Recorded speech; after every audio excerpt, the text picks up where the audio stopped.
Welcome, friends. We're back for another week at Cold Stuff and Chill. Happy Pride Month. I know that I think technically our last episode came out for Pride Month too, but we didn't say it then because we recorded it in May, so I think maybe just, slip the mind a little bit. But happy Pride. We're here. We're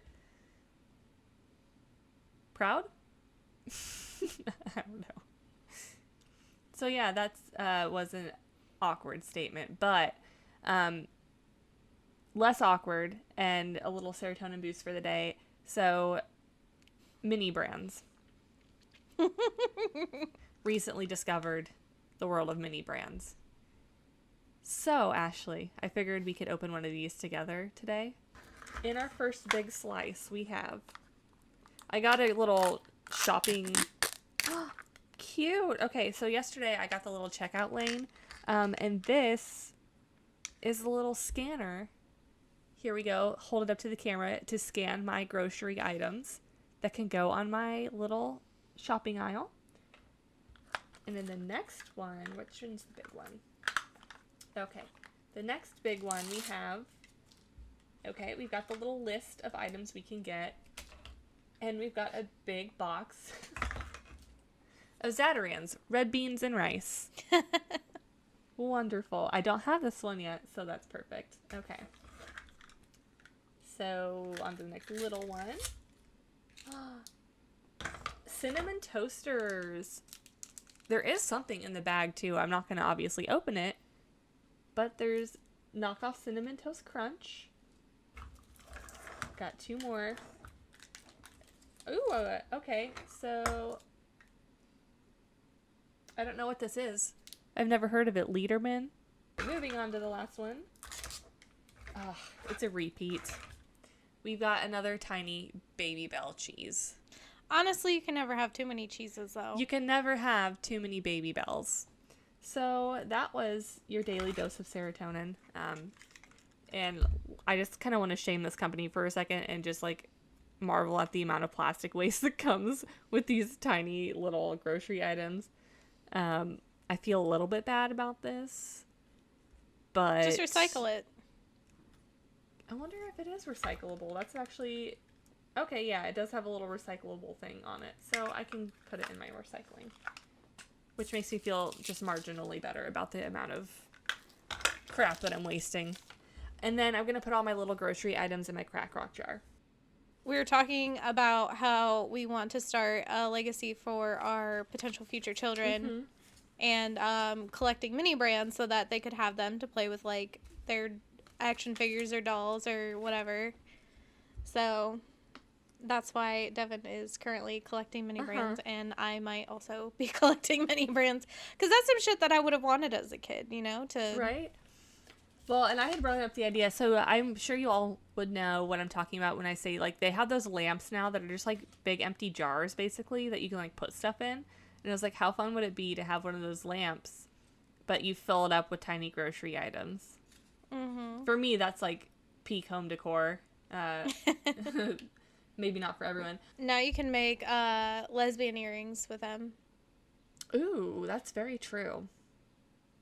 Maybe I'll just start collecting them, and that'll be, my justification to my husband as to why I have all these tiny things. I'm going to make earrings and sell them on Etsy.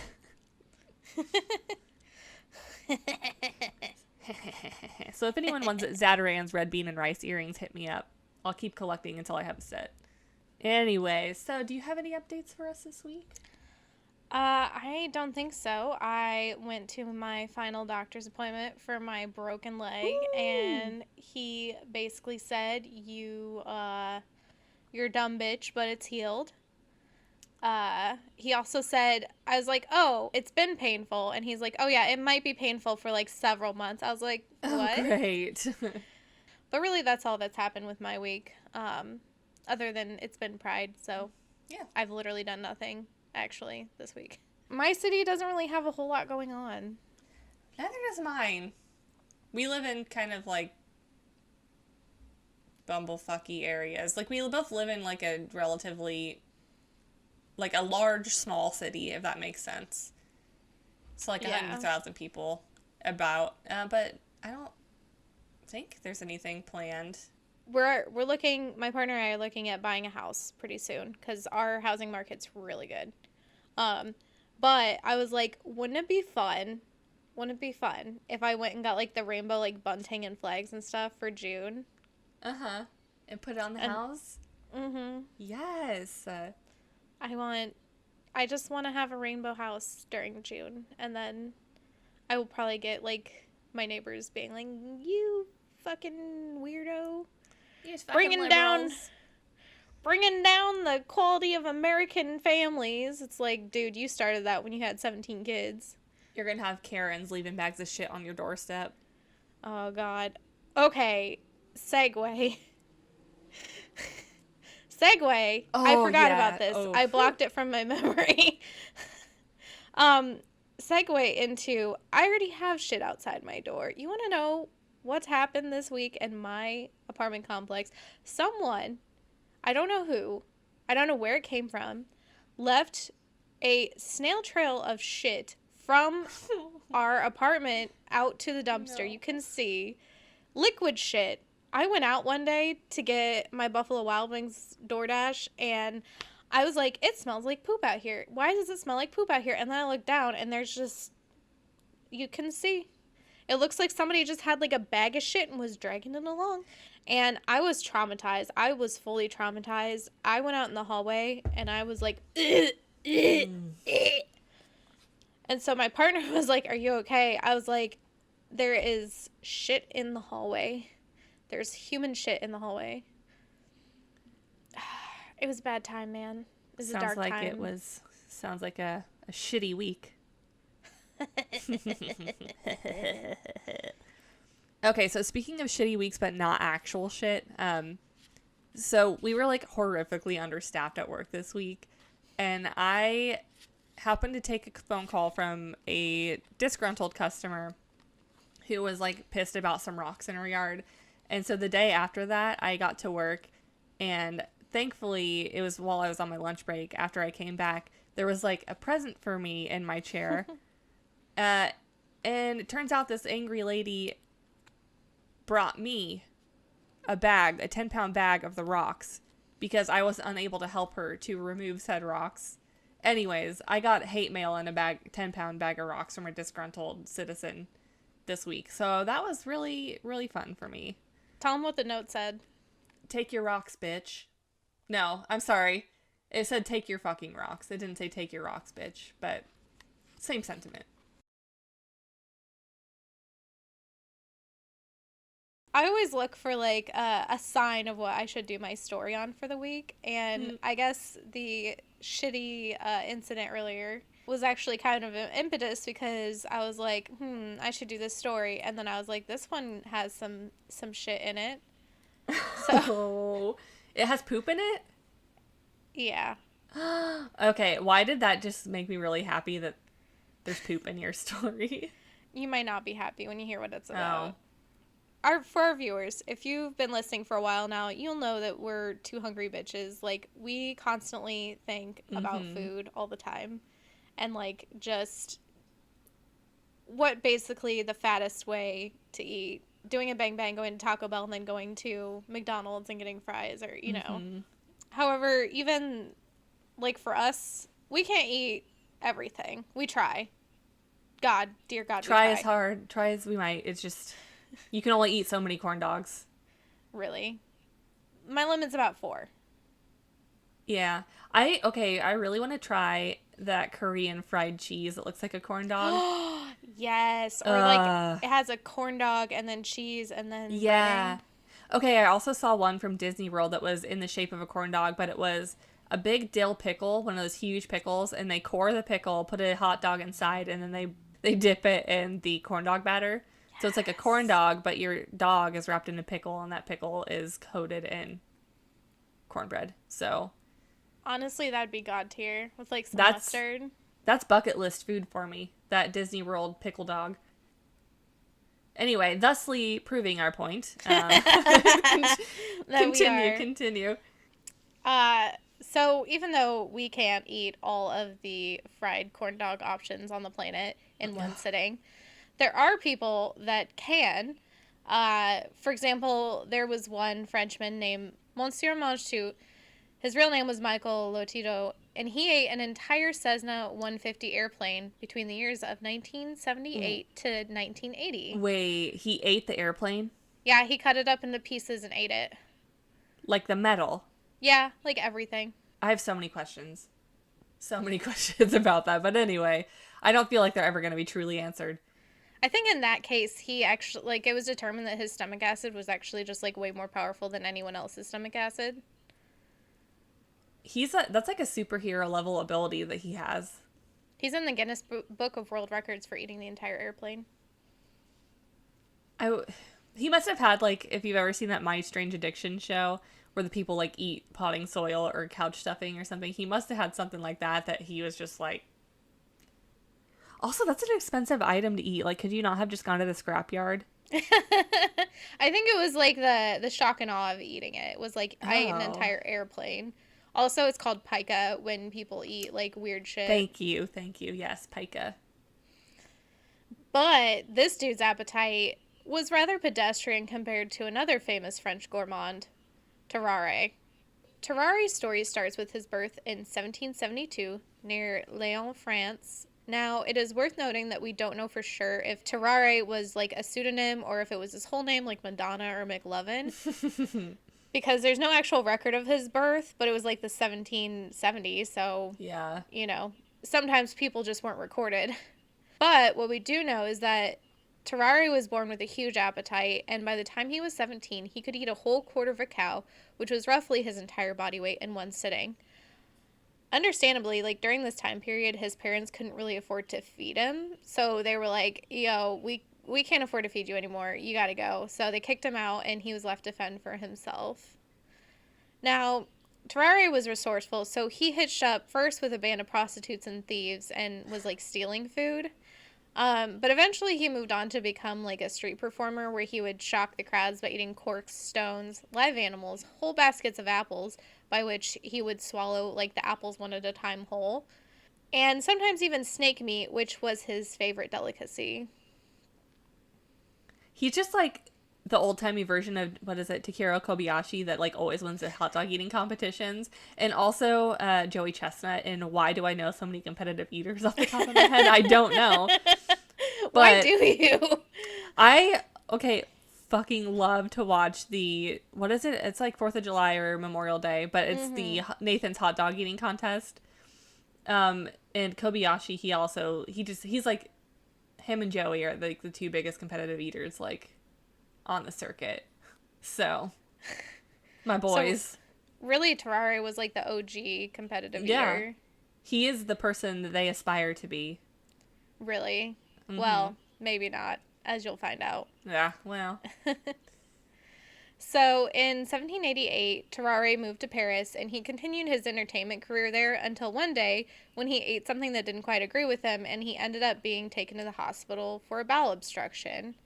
Now, when he got to the hospital, the doctor gave him, like, an immense amount of heavy-duty laxative, which did resolve the obstruction, and Tarrare made a full recovery. To kind of prove this, Tarrare was like, yeah, I'm fine, like, to the doctor, and he's like, I'll eat your watch and chain, too. And the doctor was just like, I swear to fucking God, if you do that, I will gut you like a fish and retrieve that shit myself. Like, oh my God. Don't do that. So, like, maybe not the best bedside manner, but, you know. Yeah. Watches were expensive, man. Imagine just, like, offering to eat someone's Rolex. That'd be a real fun party trick, though. You'd be like, I could eat your Rolex. I'd be like, yeah, bet. And then you just go home and shit it out and you just have a Rolex. I mean, I feel like for a Rolex, I could eat a Rolex. I would eat a Rolex, yeah. Because then you poop it out and it's like $20,000 just in your... I mean, you might want to make sure it's not, like, going in the toilet because I don't know if they're waterproof. But I guess by the time it's been through your stomach, who cares if it's toilet water? Yeah. Also, you're literally retrieving it from shit. True. Maybe, like, wrap it in saran wrap and then swallow a whole. Anyways, it is worth noting that at this point, when you think of someone who has an uncontrollable appetite, you picture someone who is, like, morbidly obese, like 600-pound life obese. However, Tarrare was documented to be of average height and of slim build. When he had not eaten, the skin around his stomach was so loose that he could actually fold it and tie it around his waist. But when he went on an eating binge, it swelled up like the distended belly of a drowned raccoon. It is also documented that he had an abnormally wide mouth and loose cheeks and jowls that he could fit like a dozen eggs into. And he also had like pretty much non-existent lips spread across heavily stained teeth. Ew. So really, he sounds like a catch. Yeah, just like stunning. I kind of picture like a Jim Henson character, like a puppet, you know? Yeah. When I picture this dude. Anyways, Tarrare was also described as having very fair, soft hair, and that his body ran incredibly hot and was constantly sweaty, which, like, mood, like... Meat sweats. Yeah. However, he did suffer from a permanent case of stank ass, so walking around stinking to high heavens, so much that he was described as smelling to such a degree that he could not be endured within the distance of 20 paces. It was noted that after ingesting a large meal, his odor would noticeably become worse. His eyes and cheeks would become bloodshot. He would literally start steaming or like emitting a vapor, and that he would become lethargic, get like a food coma. He would begin belching, and his jaws would like involuntarily make like swallowing motions as he digested his food. He also had, and this is where the shit comes in, chronic diarrhea, which everyone said was horribly, like, just rank. Ugh. Much like the snail trail of human shit that I found outside my apartment the other day. I mean, it makes sense, given, like, the nature of the items that you had described him eating, that he would probably have diarrhea. Constantly. Just, like, then, well, that's probably why he stunk, too, if you have constant diarrhea. Like, there's just no... And baths just weren't really a thing then either, so. No. But it was also noted that it was, like, a weirdly, like... It wasn't just, like, he didn't wear deodorant. It was, like, he was, like, emitting a weird smell just constantly. Mm.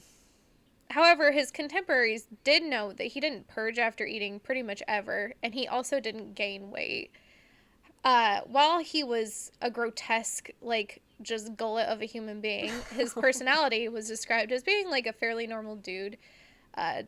He was kind of lazy, apathetic, and maybe a little simple, but wasn't really passionate about anything except for eating. I mean, same. And mini brands. Yeah. Foods and mini brands, which arguably just feeds into my habit because they are tiny mini objects foods. Shaped like food. Yeah, so... So, around this time, there was a war on the horizon for France, and Tarrare joined the French Revolutionary Army. Of course, a normal soldier's ration just wasn't enough to satisfy him, so he did favors for other soldiers to get parts of their rations, and even resorted to digging in the refuse pile and dung heap to try to find whatever morsels he could to satiate his hunger. Despite all this, it wasn't enough, and he was eventually admitted to the hospital for exhaustion. While he was under observation, it was recognized that he couldn't survive off of a regular-size soldier's ration, and so his rations were increased to 4 times the amount of what the other soldiers received. And even then, it wasn't enough. Tarrare, he couldn't be satisfied with anything. He was constantly hungry, even after having eaten so much, and he would continue to sneak around, eating out of trash cans, and even breaking into, like, the hospital's apothecary to try to eat the poultices there. Ooh. Dr. Corville, surgeon to the 9th Hussar Regiment, and Pierre-François Percy, surgeon-in-chief of the hospital, took notice of Tarrare's unnatural appetite, and they decided that, like, hey, we want to run some experiments on this bitch.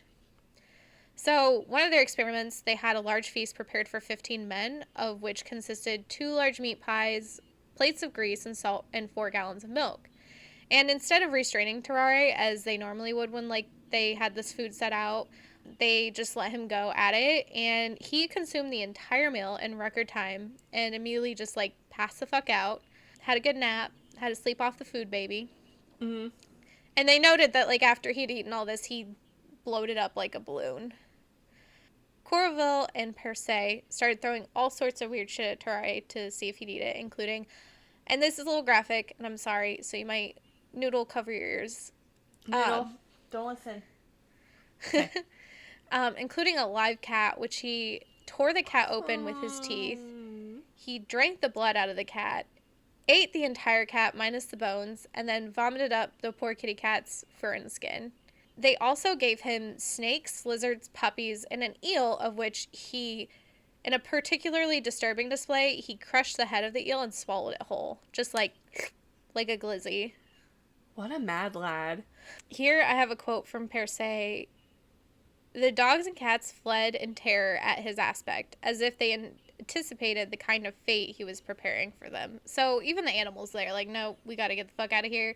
It's like when animals run away from a wildfire. Mm-hmm. They're like, we gotta get out of the way of this dude. He's gonna straight up eat us. Corville and Per Se, they were like in marvel of this dude. It's like when the popular kids at recess like convince the weird like wolf girl to eat grass or like bugs or something. Yeah. And so they weren't going to release them for active duty. Like, they couldn't lose their pet project, so they kept experimenting on them. However, as they were in a period of active war, the people in charge were like, hey, like, we need all the bodies we can out on the front lines. So they're pushing to have Tarrare cleared for battle. Corville decided that he couldn't let his little science experiment become Swiss cheese on the front lines, so he decided to send a request to General Alexandre de Beauharnais. They wanted Tarrare. The proposal was that Tarrare would swallow a box containing documents. They were like, okay, he's going to eat this box, he's going to shit it out, we're going to run an experiment first to see if it works, to see if the documents are still legible. So they run this experiment, he eats the box, he shits it out, documents are still perfectly legible, so they're like, yes, he's going to become an international super spy. Mm-hmm. And the general was like, yeah, well, about that. He had reservations about Tarrare because Tarrare was kind of, like, simple. He was very food-driven, and so, like, being food-driven, he was concerned that he would be easily manipulated by the other side. He's like, at best, he is just kind of a simpleton, you know? Mm-hmm. He maybe doesn't have the nuance to be able to kind of be successful in the subtle art of espionage. Someone offers him chicken nuggies and he's like immediately a traitor. Yeah, like at worst, all they had to do was offer him like a couple gallons of milk. He'd be like, oh yeah, I'll shit this out for you. Uh-huh. The test run of Tarrare's skills, he's like, I can't give him super confidential documents. So he literally wrote a letter to a French colonel that had been captured in Prussia and was literally just like, hey, let me know if you get this, and sent Tarrare with this incredibly like dumb message over enemy lines. Tarrare attempted to cross the Prussian border, but he was quickly captured. He basically was made because he dressed like a German peasant but didn't actually speak German, and they're like, hey, dude. And he's like, no hablo Deutsch. No habla de Deutsch. So they're like, okay. So they pick him up, they take him, and they put him in the custody of the Prussian general Zoigli. Now, they knew that Tarrare was some kind of spy. They're like, you're some kind of spy, you're some kind of courier, we don't know. Like, they didn't find anything on him, obviously, because that document's in his, colon at this point, probably. So they whipped him mercilessly, they tortured him, until he did give up what the mission was. So the Prussian soldiers, they found out, they're like, oh shit. They tied him to a latrine and waited for the box to come out. Now, what happened is, Tarrare shit out the box at least once. Before the Prussian soldiers can reach in and get it, he grabs it and eats it again. So he just eats this shit-covered box. However, the second time that he shits it out, they do grab it. And when they open the box, they realize literally it just said, like, hey, what's up? And they got pissed. So General Zoigli, enraged by this, like, stupid-ass message that wasted his time, this stupid-ass guy sitting in there that's just, you know, which ultimately he was very loyal. But he was loyal enough to eat a shit-covered box. Right. So he drugged Tarrare to the gallows, and he's like, I'm going to hang your ass. And so he, like, got up there, put the rope around his neck, and then he's like, you know what? No, he's just an idiot. And so he took the rope off his neck and beat the fuck out of him, and then threw him over, like, just yeeted his ass back over French lines. Because of this incident, understandably, Tarrare was incredibly traumatized. He went back to the hospital that he had been at the first time, and he was basically begging Dr. Persay. He's like, I am desperate for a cure. I do not want to go back into active duty. Like, this was very bad for me. He, like, told him what happened. Persay, he's a nice dude. He cares about Tarrare, so he's like, all right, we'll try to cure you. So he tried treating Tarrare with laudanum, wine vinegar, tobacco, and large quantities of soft-boiled eggs, but it seemed like nothing could quell or satiate the gluttonous man's appetite. Tarrare, again, he took to scavenging for offal outside of the butchers and fighting stray dogs on the street for scraps in the gutters. Worse, he started trying to drink the blood from other patients that were undergoing bloodletting, and even attempted going down to the morgue to get a little nibble off some of the dead bodies down there. In a period of time where a lot of children did not live past infancy, how the fuck did this man live so long with just such, like, blatant disregard for, like, germs? And I'm telling you, he's, like, superhero. While Persay was, like, obsessed with Tarrare, the other doctors were like, we are not fucking equipped to deal with this. Please send him to an asylum before something bad happens. But Persay was like, no, this is my, like, he's my project. He's my experiment. Like, I need to know more about what's going on here. However, Persay had to kind of face the music when, one fateful day, a small toddler who was just over a year old just went missing from the hospital. Now, they did not have proof that it was Tarrare, but everyone, given his track record, was just like, you ate a whole live child. The staff of the hospital had, like, chased him off the grounds and, like, just, I think they wanted to kill him, but I think he got away. A few years passed, about 4, and in 1798, Monsieur Tessier of Versailles Hospital reached out to Persay to let him know that a patient was requesting him to visit. Of course, this patient was none other than Tarrare. Now, Tarrare at this point was gravely ill, and he told Persay that it was due to a golden fork that he had swallowed 2 years prior and was wondering if Persay could surgically remove it. However, Persay realized that Tarrare was actually suffering from, like, late-stage tuberculosis and that he was not going to make it much longer. So, kind of off of your point that he was just going around with blatant disregard for germs, obviously he contracted tuberculosis. And in grand Tarrare fashion, of course, he didn't just, like, pass away quietly. He went out on a wave of continuous bloody and pus-filled diarrhea. Ugh. And after he passed, his corpse actually started to decompose rapidly. So the surgeons of the Versailles Hospital, they're like, we are not performing an autopsy on him. But Tessier was like, oh my god, now I have the, like, I'm obsessed with this. I need to know what's going on inside this dude. So he performed the autopsy. I think he had some other surgeons come in and do it with him. And this is what he found. First of all, he did not find the gold fork. There's no gold fork in Tarrare. So he must have shit it out at some point. Right. He did find that Tarrare's gullet was abnormally wide, and when his jaws were fully open, he could see directly into Tarrare's stomach from his mouth hole. At the time of his death, his whole body, like, every open cavity was filled with pus. And his organs smelled so bad that, like, they couldn't do the autopsy for very long. Oh, God, so gross. His liver and gallbladder were abnormally large, and his stomach was enormous, and that filled actually most of his abdominal cavity and was, like, peppered with ulcers, just, like, coated. More ulcer than healthy stomach. There are similarly documented cases around this time, including a soldier, actually, who was on the Prussian side of the war, that actually deserted Prussia and joined the French army because they were willing to offer him more rations. That was, like, very similar. So I don't know if there was some kind of, like, very specific set of, like, environmental factors that happened to create so many of these dudes that just could, like, eat and eat and eat. Yeah. But even to this day, like, doctors are unsure of what plagued Tarrare. It is known that he obviously suffered from some sort of polyphagia, and that's a condition that's characterized by uncontrollable hunger and a ridiculously high metabolism. So, like, basically, a superpower. It is speculated that Tarrare had hyperthyroidism, which can cause increased appetite, rapid weight loss, profuse sweating, heat intolerance, and fine hair. So kind of going off of like his description.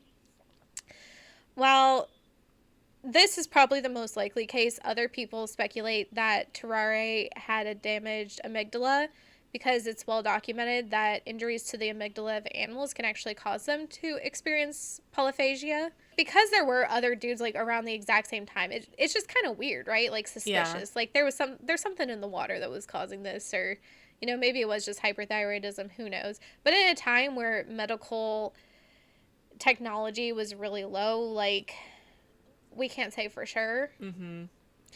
Regardless, while Tarrare did live a rather short life, he seemed relatively happy for most of it. Maybe not the whole, like, getting beat and, in the military. And while he didn't fold to societal expectations that everyone was trying to impose on him, like, he still made friends, which I think is an important takeaway. That's kind of admirable. You can still be stanky and make friends. Yeah. You can have an uncontrollable lava of shit coming from your asshole, and you can still make friends, people. It is possible. But yeah, that's the end of my story for this week. That was really shitty.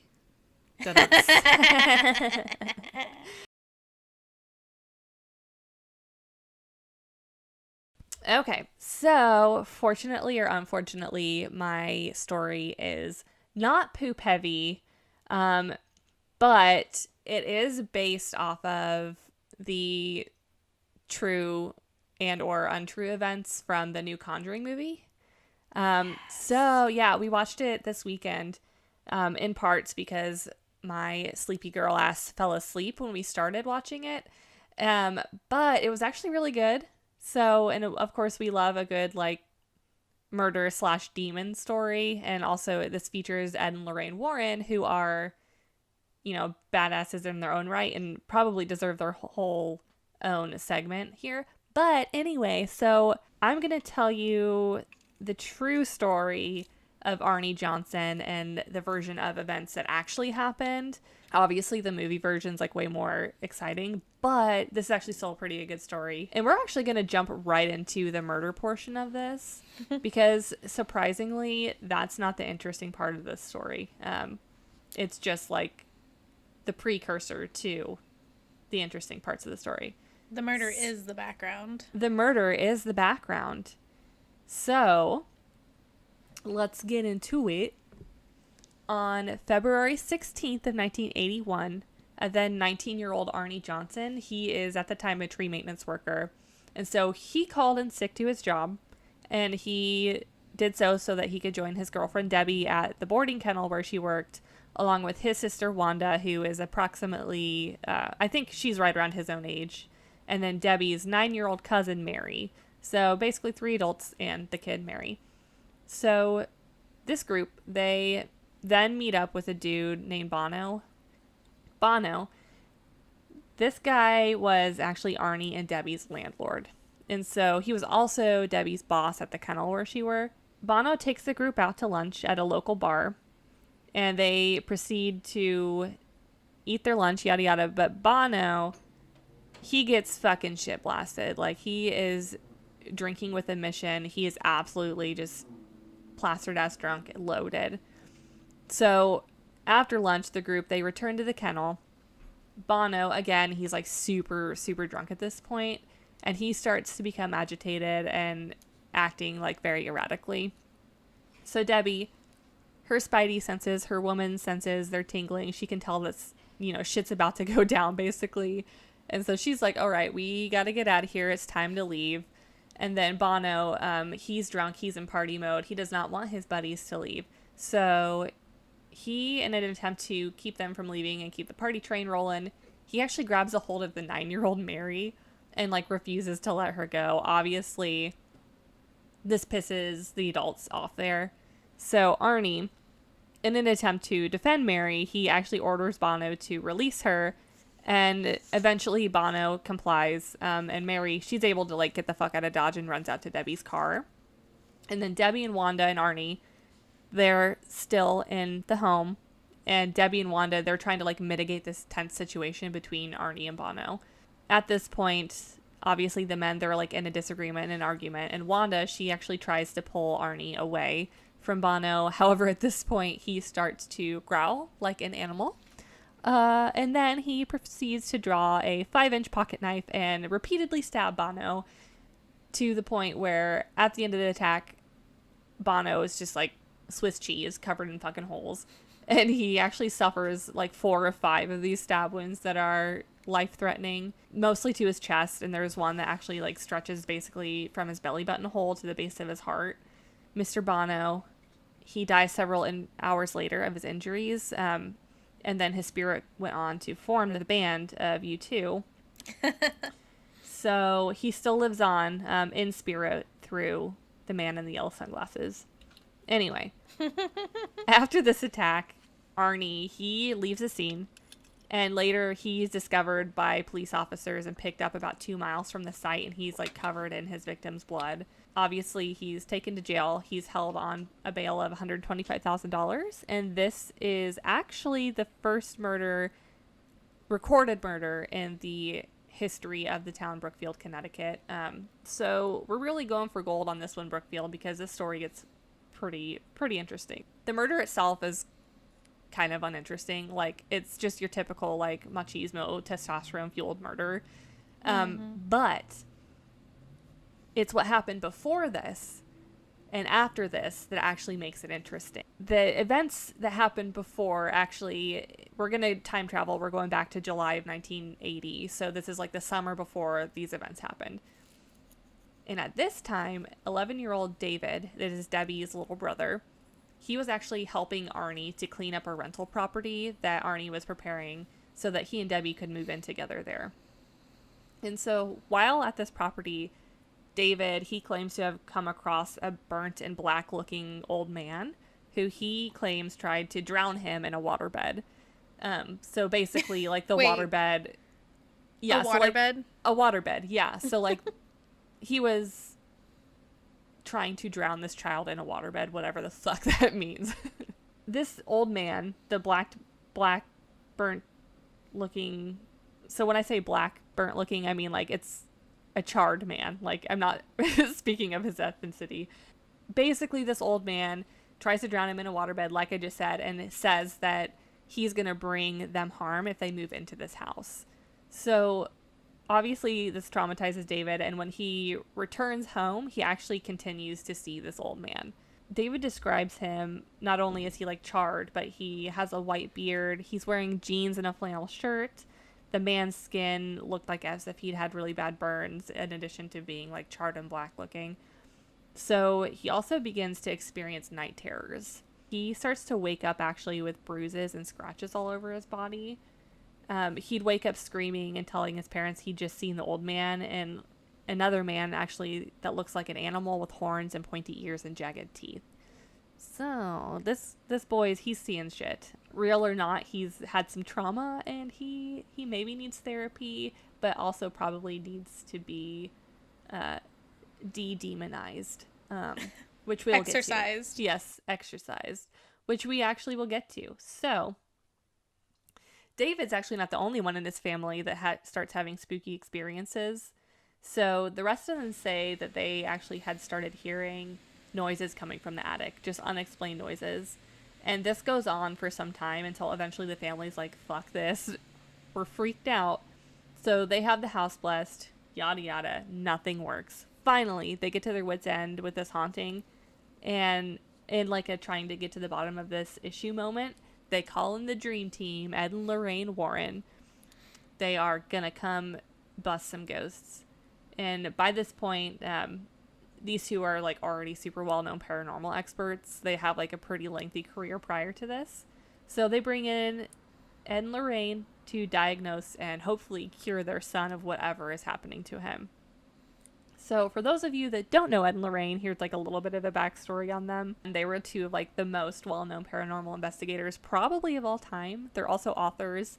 Were also authors. Unfortunately, they have both passed at this point. And so they worked on like a ton of prominent cases and alleged hauntings. Ed, he was actually a self-taught demonologist and an author and lecturer.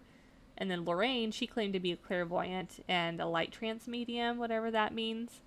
These two, they worked together to form like the most badass crime fighting duo of all time. Yeah, like Zach Baggins, who? Aaron, what? We don't know them. Ed and Lorraine, the like two ghost fighting baddies, they actually also founded the oldest ghost hunting group in New England and claimed to have investigated like well over 10,000 cases during their career, including the Amityville haunting. So, again, like they had it going on. They were like ghost mommy and poppy, and also the proud and loving parents of the haunted doll Annabelle, which we stan. So back to our story, back to our haunted, possessed 11-year-old. Ed and Lorraine show up on the scene, and then Ed said that he heard banging and growling sounds coming from the Glatzels' basement, and that he also saw a rocking chair start to move on its own. And then he also claimed that David's toy dinosaur had started walking on its own toward the family, which, like, if you just picture, oh my god, for some reason that just cracks me up, like a tiny little Godzilla, like, I'm going to get you. Or like the T-Rex from Toy Story is probably more applicable.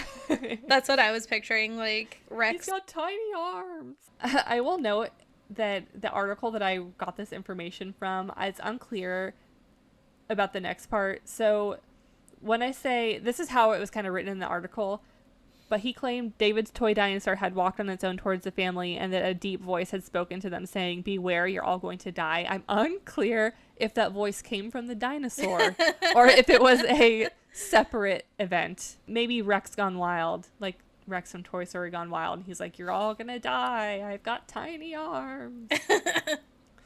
So anyways, Lorraine then, of course she's there too. She's got something to say. She claims she sees a black mist appear next to David while her husband would interview him. She says that while Ed interviewed the boy, I saw a black misty form next to him, which told me we were dealing with something of a negative nature. Duh, Lorraine. Soon the child was complaining that invisible hands were choking him and there were red marks on him. He said that he had the feeling of being hit. That's all from Lorraine's account. Previously, like prior to Ed and Lorraine coming in, David's mother, Judy, had claimed that it was a ghost. But the Warrens were like, no. It's not a ghost, it's a demon. So, cue the dramatic music here. Dun, dun, dun. We're getting into the good stuff.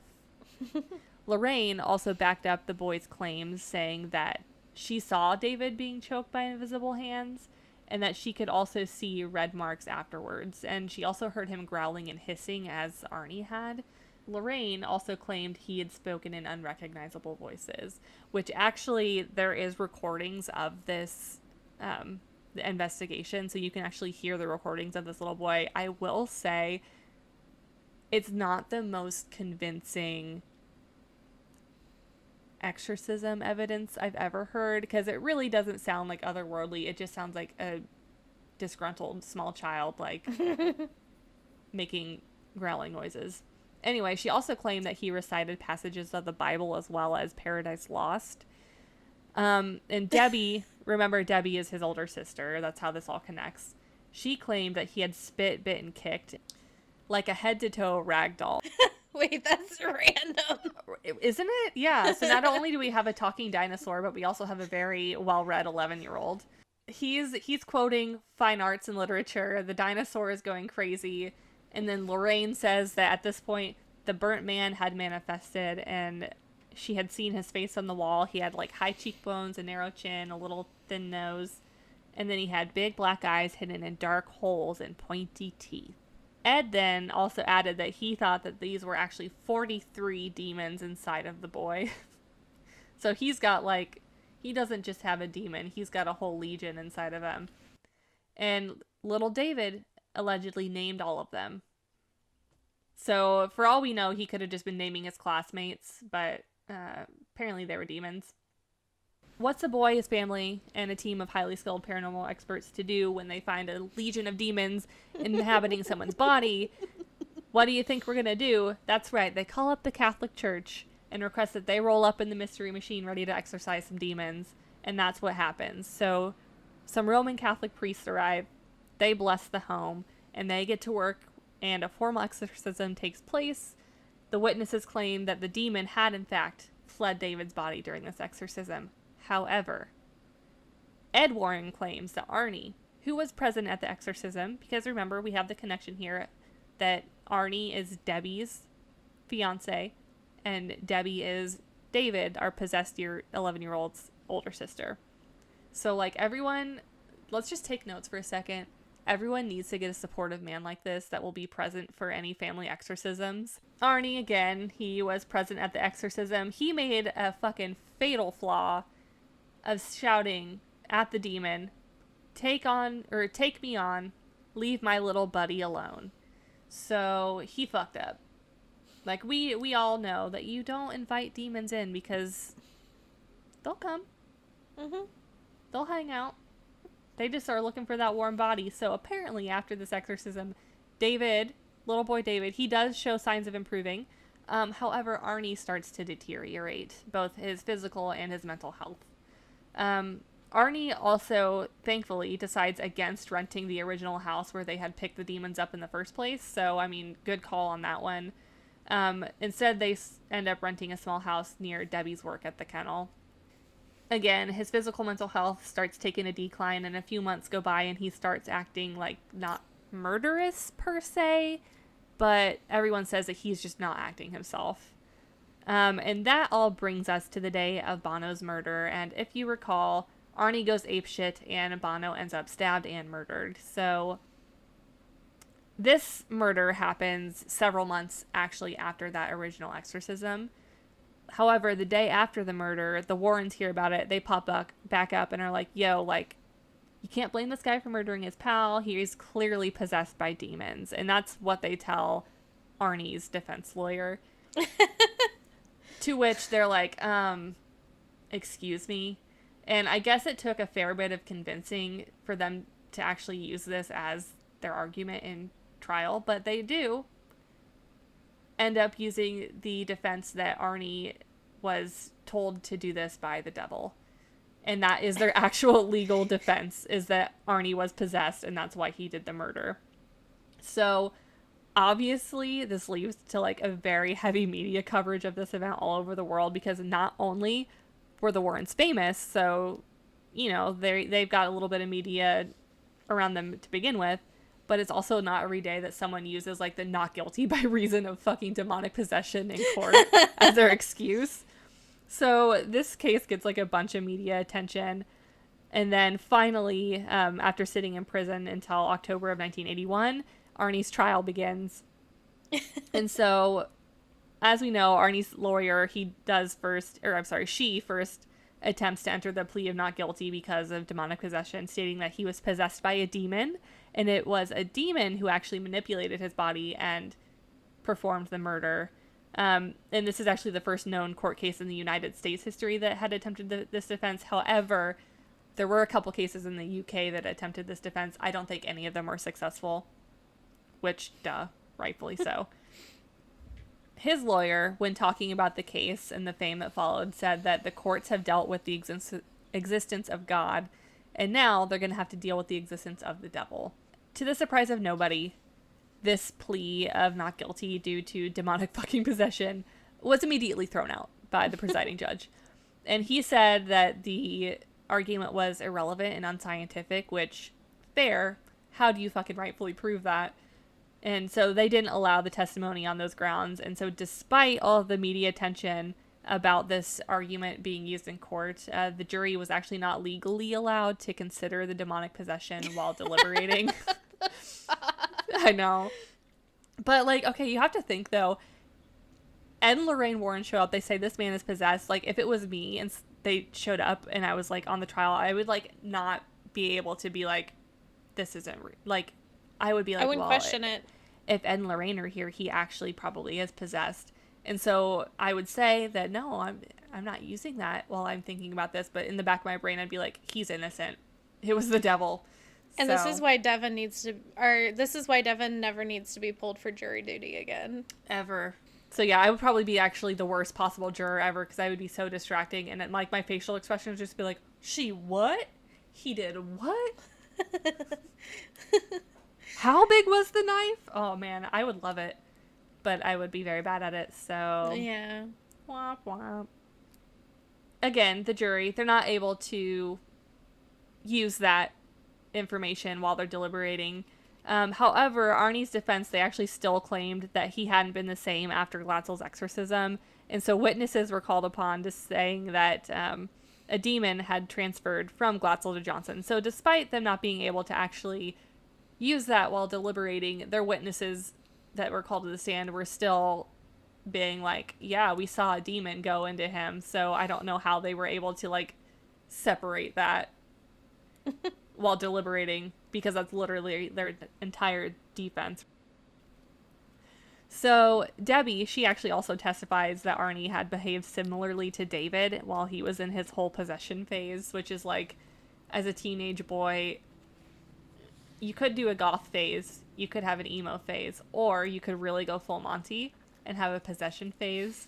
So I like to think that David probably like was possessed and then immediately started listening to Depeche Mode and like dressing like super goth. That's my version of his teenage years. Because, you know, being possessed would be a fair amount of trauma too, where maybe you would like make that leap to being a goth. But that's what I hope for him. Then Ed Warren, he testified to claim that Arnie had made a fatal mistake, by taunting the alleged demons. Because, don't invite demons into your bodies, guys. And that includes men named Chad, Josh, and Kyle. Don't invite them either. Wrapping up this trial, Debbie, she actually, like I said, she had testified, but she had said that Arnie had been in a trance when he stabbed Bono. And then there was a small and probably like irrelevant plot twist coming.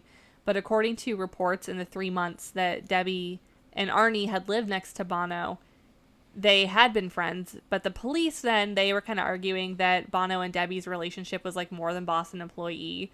So they were kind of leaving the door open for like a possible jealous lover murder situation. Debbie, she denies this despite the police claiming that the argument was initially over her. Honestly, like, that's a better argument. Yeah, well, and that was like, they were like, of course he committed the murder because he was jealous of their relationship. And then the defense was like, no, he committed the murder because of this reason. So like either way, he was going to get convicted of murder, but it was just a matter of like, to what degree and how hard was your sentence. So eventually, to answer that question, the trial comes to an end. And then after the jury deliberated for more than 3 days, Arnie's actually convicted of first-degree manslaughter and was sentenced to between 10 and 20 years in prison. However, he was actually released after 5 years due to good behavior. Where are they now? The Glatzels and the Johnsons. So in a very Stand By Your Man kind of moment, actually, Debbie and Arnie, they get married while Arnie is in prison, and they go on to have 2 kids. Lorraine, she goes on to write the book The Devil in Connecticut, and she details the whole case from the exorcism of David to the trial, yada yada. And they shared profits from the sales of this book with the Glatzel family. I guess Debbie's other little brother, Carl, did speak out against the book when it was republished, I guess, in 2006, saying that it was all fabricated and a complete lie, and that the Warrens had basically concocted this story about demons in an attempt to get rich and famous at the family's expense. Carl also claimed that the Warrens told the family they'd be millionaires, and it was later confirmed that they were paid only $2,000. So Carl says as well that David, he had suffered with his mental health at the time, but he had recovered. And then in 2007, David and Carl jointly file a lawsuit against the Warrens for unspecified financial damages, basically because they weren't getting paid for the republishing of this book. Mm-hmm. And so they sued the authors and the publishers for not only violating their privacy and for libel and like intentionally inflicting emotional distress. And then Arnie and Debbie, they still wholeheartedly support the Warrens' account of demonic possession. And they've stated that David and Carl are, again, they're just suing for monetary gain. So that's kind of where we end our story. Now, I don't necessarily know what to think because it seems awfully convenient. Like, to me, it makes a lot more sense for, okay, yeah, maybe this family was haunted and they had an exorcism. But it seems more likely to me that maybe it was a situation where either Bono got a little too handsy with little Mary and it just like threw Arnie into a rage, or maybe there was like a relationship between him and Debbie, and I don't know, that makes more sense than a demonic possession. But if the Warrens are saying it's true, it's hard to, I don't know. Devin, the cards this week are telling you to stop buying mini brands.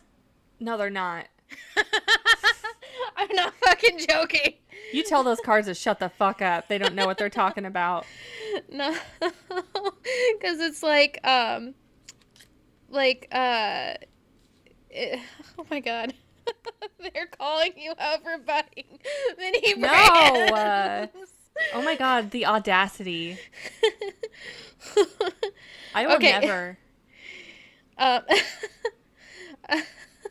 This is funny. So rude. Okay, because it's saying, the Hermit reverse, it's saying, like, there's, like, a period of depression. There's a period of discovery, which is 8 of Swords reversed. Insecurity in, like, relationships, because it's a 10 of Cups reversed. There's the Page of Wands, which that's, like unfocused or, like, pessimism or, like, lazy, kind of like depression. But a little bit more selfish. And then this is like impoverishment or like money insecurity, the 5 of Pentacles.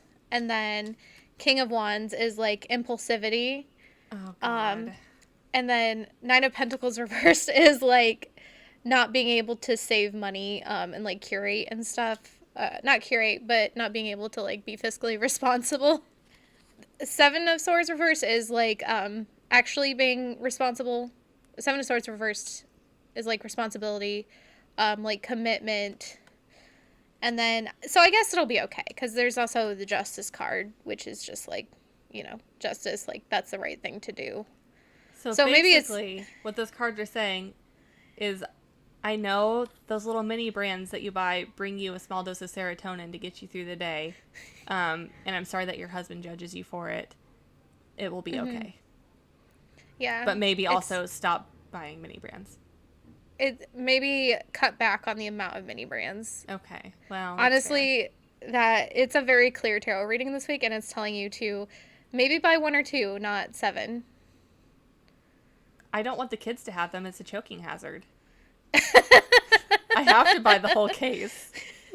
I can't just get 1 or 2. I need them off the shelves so the kids don't choke on the tiny baby bell cheese. I'm sorry. That's the tarot time this week, and the cards called you out for your... Well, sorry, guys. This tarot reading is not for you unless you also buy mini brands, in which case... I mean, that's applicable. Yeah. The message for this week is if you spend money on shit that your partner maybe doesn't appreciate, maybe cut back on that a little bit. But it'll be okay. It's not like anything bad's going to happen because of it. It's just, you know, maybe not the best financial decision to make. Maybe save for your retirement instead of buying. But mini brands are leaving, like, a legacy for your children. There you go. It can go in their little doll houses or in my clear glass lamp. So, yeah. On that note, any last words of wisdom or advice for this week other than let's stop buying mini brands? Honestly, that's a high note, man. All right, dog. All right, everyone. I hope you go get a corn dog today. I hope it's filled with pickles and hot dogs. And cheese. And I hope that you never tell a demon to come into your body, because Ed and Lorraine Warren have both passed away, so if they do, you're just fucked at this point. So. And never eat a child. Never eat a whole child. Never eat a whole child. Or boxes. Really, just anything, like, never let anyone smuggle anything to another location through your gut and or butt. Yeah. That is not cash money. That is not what we want. All right, guys. On that note, you can find our socials in the bio. You can find our socials in the description box, wherever you're watching or listening. Again, if you don't know where they are, you're smart. I just lost my train of thought. I was going to say, you're smart. You'll figure it out. And on that note, we will see you next week. Bye. Bye.